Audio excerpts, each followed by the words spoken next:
ये वीडियो हमारा दूसरा वीडियो है व्यवसायिक वित्त चैप्टर से। इसमें हम लोग वित्तीय निर्णय के बारे में चर्चा करेंगे। एक प्रबंधक, वित्तीय प्रबंधक को मूलतः तीन प्रकार के निर्णय लेने होते हैं। निवेश संबंधी निर्णय, इन्वेस्टमेंट डिसीजन, वित्तीयन संबंधी निर्णय, फाइनेंसिंग डिसीजन, लाभांश संबंधी निर्णय, डिविडेंड डिसीजन। सबसे पहले आता है निवेश संबंधी निर्णय और इसी की आज हम लोग चर्चा करेंगे। निवेश निर्णय या निवेश संबंधी निर्णय का संबंध इस बात से होता है कि फर्म के कोषों को विभिन्न प्रकार की संपत्तियों में कैसे विनियोजित किया जाए, कैसे लगाया जाए पैसे को विभिन्न प्रकार की संपत्तियों में, ताकि ज्यादा से ज्यादा हमें लाभ प्राप्त हो। ठीक है, इसको निवेश संबंधी निर्णय जो होते हैं उसको दो भागों में बेसिकली बांटा जाता है।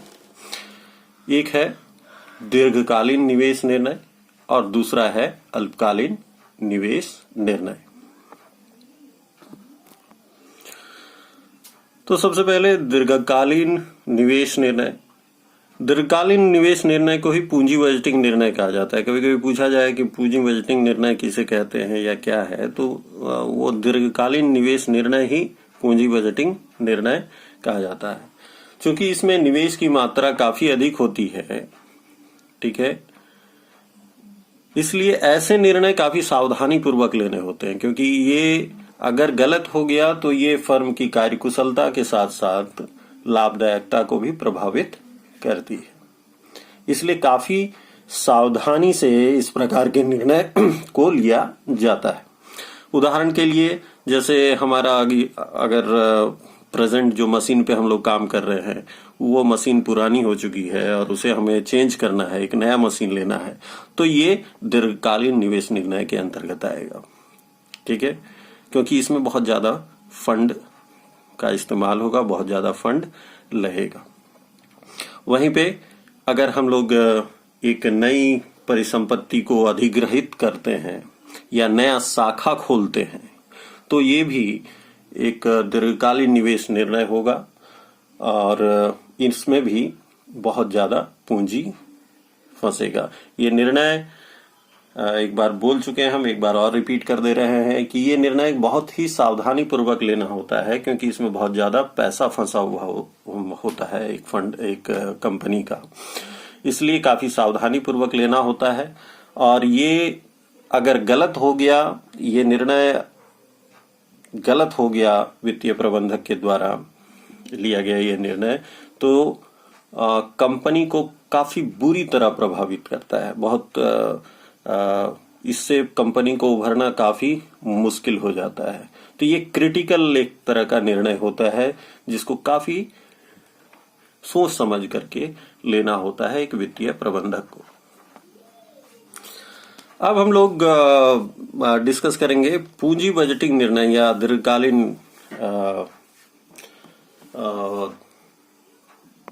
निवेश संबंधी निर्णय जो होते हैं उसको प्रभावित करने वाले कौन कौन से घटक होते हैं। मतलब हम लोगों को किन बातों का ध्यान रखना चाहिए पूंजी बजटिंग निर्णय लेने से पहले या दीर्घकालीन निवेश निर्णय लेने से पहले।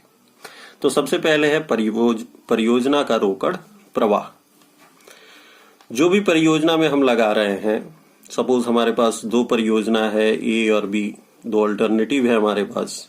ठीक है, तो दोनों अल्टरनेटिव में हमको देखना होगा, दो विकल्प है हमारे पास, हम परियोजना ए में भी लगा सकते हैं, परियोजना बी में भी लगा सकते हैं पैसा। हो सकता है एक और परियोजना है, परियोजना सी। ठीक है, तो ये विकल्प हमारे पास उपलब्ध हैं, एक कंपनी के पास उपलब्ध हैं। तो सबसे पहले हम लोगों को देखना होगा कि परियोजना का रोकड़ प्रवाह कैसा है। कहने का मतलब है हमारा कितना रोकड़ जाएगा और उसके बदले में हमारे पास कितना रोकड़ वापस आएगा, कितना फंड हमारा फंस रहा है उस प्रोजेक्ट में और कितना हमारा आ रहा है। ठीक है, अगर हम लोग देखते हैं कि पॉजिटिव है रोकड़ प्रवाह जो परियोजना का है वो पॉजिटिव है, कहने का मतलब है हमारे पास पैसा जो आ रहा है वो ज्यादा आ रहा है वनस्पति की जो जा रहा है, तो वैसे विकल्प का हम लोग यहाँ पे चयन करेंगे। और जिसमें ज्यादा आ रहा है, सपोज ए, बी और सी तीनों विकल्प में हम लोगों को तीनों में पैसा हम फंसा सकते हैं, लेकिन हम लोगों को देखना है कि रोकड़ प्रवाह भी जो हम लोग है कितना पैसा हमारा जा रहा है और कितना पैसा आ रहा है, ये तीनों प्रोजेक्ट में सबसे अच्छा कौन सा है उसका हम लोग चयन करेंगे। उसी प्रकार आय की दर, कहने का मतलब है जो प्रोजेक्ट या जो परियोजना है उसमें हमको कितना आय हो रहा है, कितना पैसा फंस रहा है और उस पर रिटर्न कितना आ रहा है हमारा। तो उसी तरह सपोज यहाँ ए, बी और सी तीनों विकल्प है, तो जिसमें भी आय का रेट ऑफ रिटर्न हमारा जो आय की दर है जो जिसमें भी ज्यादा होगा उस प्रोजेक्ट को हम चयन करेंगे और उस प्रोजेक्ट में हम लोग पैसा लगाएंगे। तीसरा जो पॉइंट है हमारा पूंजी बजटिंग निर्णय को प्रभावित करने वाले घटक में, वो है निवेश कसौटी अंतर्भावितता। किसी विशेष परियोजना में निवेश का निर्णय करने के लिए अनेक गणनाएं की जाती है, जैसे निवेश की राशि कितनी होगी, ब्याज की दर क्या होगी। ब्याज की दर कहने का मतलब है जितना जो पैसा हम लोग इकट्ठा कर रहे हैं उस पर कितना ब्याज देना होगा हम लोगों को। रोकड़ प्रवाह क्या होगा, आय की दर क्या होगी। तो ये सब आदि की गणना बेसिकली की जाती है, कैलकुलेशन किया जाता है। निवेश प्रस्तावों का मूल्यांकन भी किया जाता है और इसके कई तकनीक भी हैं, जैसे कि बहुत सारी तकनीक है, जैसे कि payback period method. Payback period method ये सब तुम लोगों को पढ़ना नहीं है, लेकिन ये कैपिटल बजटिंग मेथड्स जिससे हम लोग कैलकुलेट करते हैं विभिन्न प्रकार के जो प्रोजेक्ट हमारे पास हैं, जो अल्टरनेटिव है, उन अल्टरनेटिव्स में सबसे बेस्ट कौन सा अल्टरनेटिव है उसका कैलकुलेशन करने के लिए हम लोग इन मेथड्स का यूज करते हैं। ये आप लोग आगे जा करके बेसिकली पढ़ेंगे, जैसे कि इंटरनल रेट ऑफ रिटर्न होता है, इंटरनल रेट ऑफ रिटर्न। उसी प्रकार हमारे पास नेट प्रेजेंट वैल्यू मेथड होता है,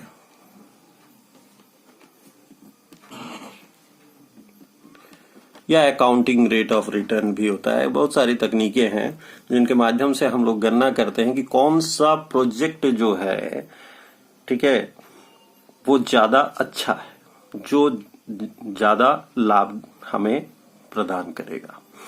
तो हम लोग विभिन्न तकनीकों से इन सारी चीजों का जो लाभदायकता है विभिन्न प्रोजेक्ट का उसका गणना करते हैं, और जो सबसे अच्छा अल्टरनेटिव होता है, जो विकल्प होता है, उसका हम लोग चयन करते हैं और उसमें पूंजी को हम लोग फंसाते हैं। निवेश संबंधी निर्णय में जो दूसरा पार्ट है, दीर्घकालीन निवेश निर्णय तो हो गया, दूसरा है अल्पकालीन निवेश निर्णय, इसको हम लोग चालू पूंजी निर्णय भी कहते हैं। ये क्या होता है, तो इससे तात्पर्य व्यवसाय में स्कंध, स्टॉक, देनदार तथा रोकड़ के स्तर का निर्णय लेने से है। हम कल भी डिस्कस किए थे, पिछला वीडियो में भी डिस्कस किए थे कि हम लोगों को जो वर्किंग कैपिटल होता है, जो करंट एसेट्स हम लोग जो हमारे कंपनी के पास होता है, उन करंट एसेट्स कितना हमको करंट एसेट्स के रूप में फंड रखना है, ठीक है, और इस करंट एसेट्स का कितना पैसा हम स्टॉक यानी कच्चा माल में फंसा के रख सकते हैं, ठीक है, ताकि कच्चा माल इतना ही हम लाएंगे कि हमारा प्रोडक्शन न रुके, ठीक है। तो ये हमेशा हमको ध्यान रखना है। हमारा ज्यादा स्टॉक हो जाएगा तो ज्यादा स्टॉक रखने लगेंगे तो हमारा बिना मतलब का पैसा आइडली फंसा रह जाएगा और उसका उपयोग भी नहीं हो पाएगा। तो हमको स्टॉक भी उतना ही लेना है या कच्चा माल भी उतना ही रखना है जितना आवश्यक है, जितना हमारा उतना ही रखना है कि हमारा प्रोडक्शन हैम्पर ना हो, प्रोडक्शन हमारा चलते रहे। देनदार, डेटर्स या बिल रिसीवेबल, हम लोगों को ये भी निर्णय लेना होता है कि हमारा जो करंट एसेट्स जो है उसका कितना परसेंटेज हम लोग देनदार के रूप में रखेंगे। कहने का मतलब है हम लोग उधार माल बेच सकते हैं, ठीक है, और कितना पैसा हमारा मार्केट में अगर फंसा रहे तो हमको ज्यादा फर्क नहीं पड़ेगा।